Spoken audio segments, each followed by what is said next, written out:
samfund kan være så stenet, at alt er en eneste blok. Og indbygger massen så benet, at livet er gået i chok. Og hjertet er helt i skygge, og hjertet er næsten hørt op. Til nogen begynder at bygge en by, der er blød som en krop.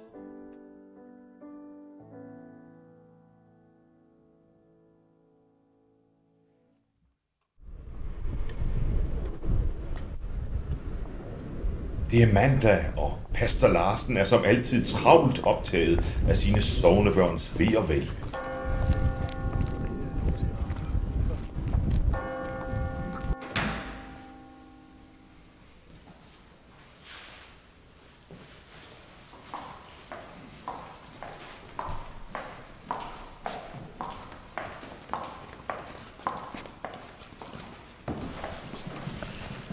Vær så god, sæt jer ned.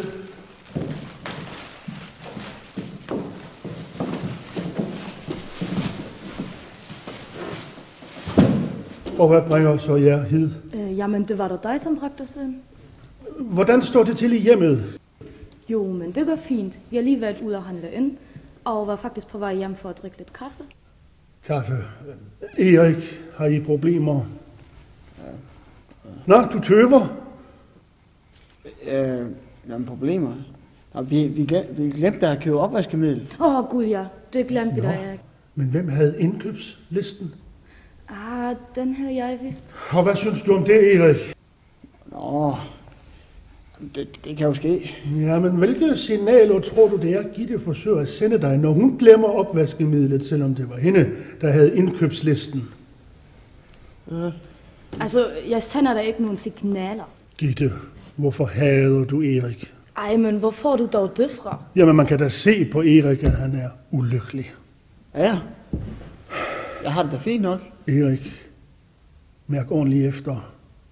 Dyk ind i dig selv. Ej, nu er jeg godt lige. Gitte, hvordan har du det med, at Erik slet ikke forsvarer dig? Nej, jamen, vi har det ganske udmærket så. Hej, Nostik. Hvornår havde I sidst seksuelt samkvem? Det var da i onsdags. Erik! Ej, så nej. Erik. Tillad mig at spørge dig om noget personligt, hvis det er i orden. Udnytter Gitte dig seksuelt? Gør du det? Nej, nu har jeg fået nok. I går hjem nu. Kom ikke. Kom. Hvad så med jeres bastardover? Er du sikker på, at det er dine, var Erik? De ligner slagter Hansens. Guds straf vil ramme jeres forpestede ægteskab. Gid I må brænde op i helvede! Sad en fisker så tankefuld og hørte på Herrens tale. Så klang i øret ej sølv og guld, ej sangen i havfrusale. Goddag, Svend. Nå, har du fanget noget? Ja. Jo. Du fangede noget i sidste uge, gjorde du ikke? Jo, det er sgu da rigtigt. Jeg fangede sådan en af de der... De små gule der, du er en guld... Sådan en guldfisk. Ja, for helvede. Ja. Sådan en guldfisk der. Og så... sådan en af de der små der... en klofisk. Jeg tror, det er en krab, du mener. Ja, for helvede. En krabbe der. Ja, jeg fangede kun en guldfisk og en krab. Nå. Står det der... Der trænger til med økonomien. Ja. Det kan da godt være, at man skulle have valgt noget andet at tage sig til. Dengang, du ved.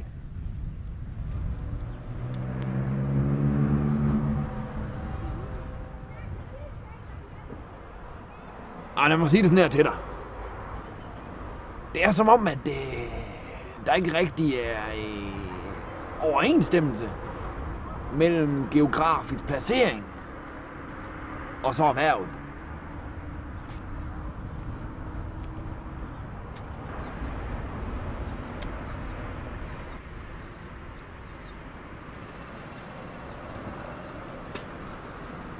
Nej.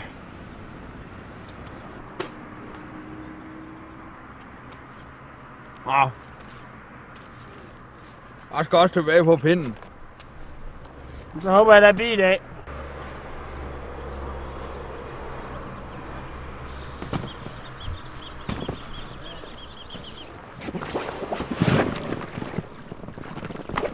For helvede. Nej, ja. Utan vind, hvem kan rudan åre?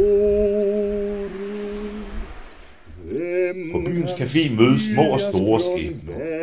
Denne aften bruger Jim og Karsten på at indhente det forsømte. Hi, man. How are you doing? Well, to tell the truth, not so well. I mean, it's been hard for me in Denmark, you know.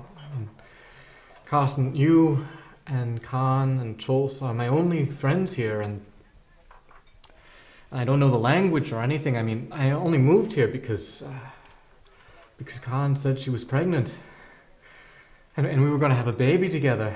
I mean,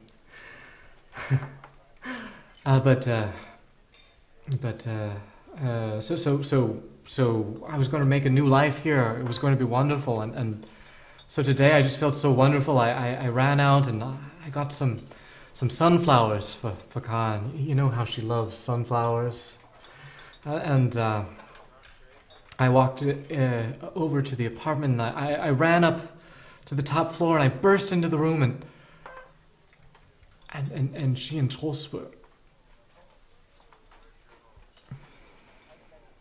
Well, it's obviously not my baby. And I can't see them again. So it's just you, Carsten, that I have in Denmark. And I don't have much money left. I mean, my whole life savings was... I gave it to Khan, and I was a little upset, you know, after finding this out, and so I ran out of the apartment and I threw the sunflowers down the stairwell and it fell down, and the neighbor was taking her dog out for a walk, and she just happened to walk underneath, and they fell on the dog. And, I mean, how was I to know that the dog was deathly allergic to sunflowers? And the poor little thing, he just whimpered a little and he lay down and died right there.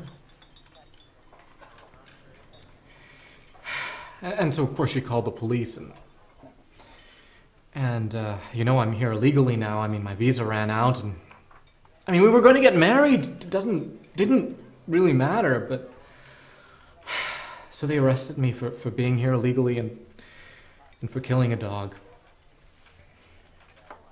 And they tried to revive the poor thing, but it didn't work, and now they want me to pay the bill.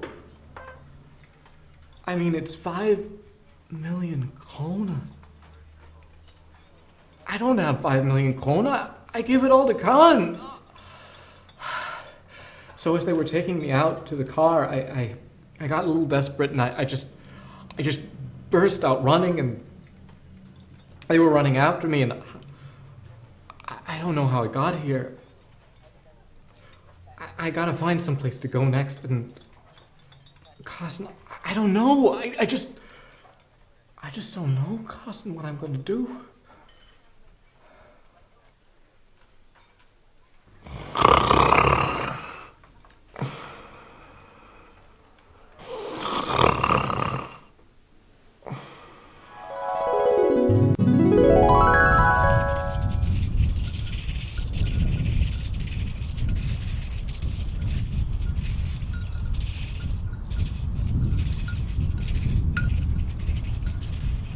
Jeg er havren, jeg har bjælder på. Mere end 20 tror jeg på hvert strå. Bunden kalder dem for mine fold. Gud velsigne ham, den bundne knold. Take my picture. Take my picture. Take my picture.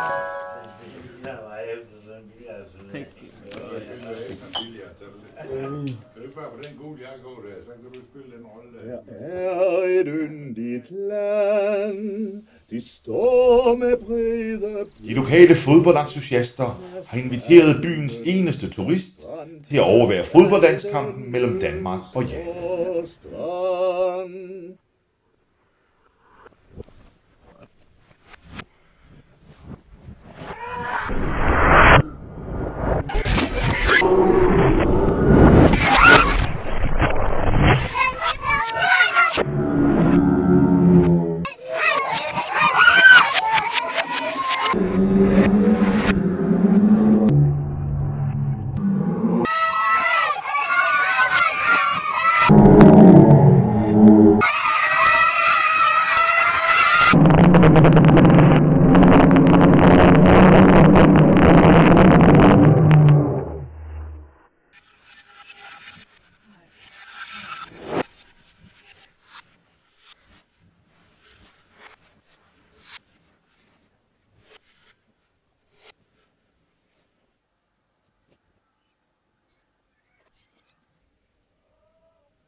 På den lokale højskole er filmholdet i gang med endnu en ambitiøs nyfortolkning af en kendt Hollywood musical.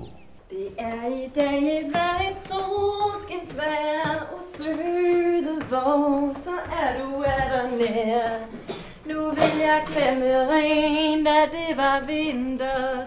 Nu vil jeg gå og købe hyacinter og bringe dem til en, som jeg har kær.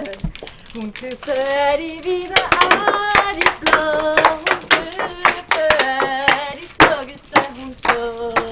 Det er i dag solskin uden mage, og jeg har solskin nok til mange dage.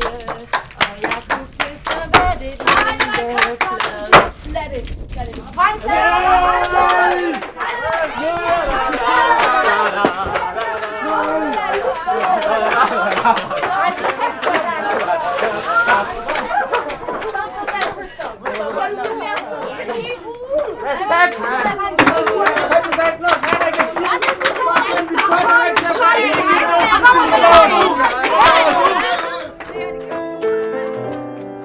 Og således beriget forlader vi den danske provins og menneskene i den.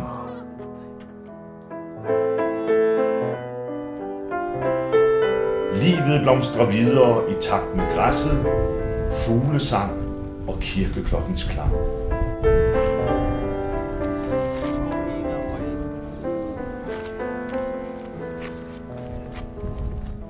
Farvel, lille Asger.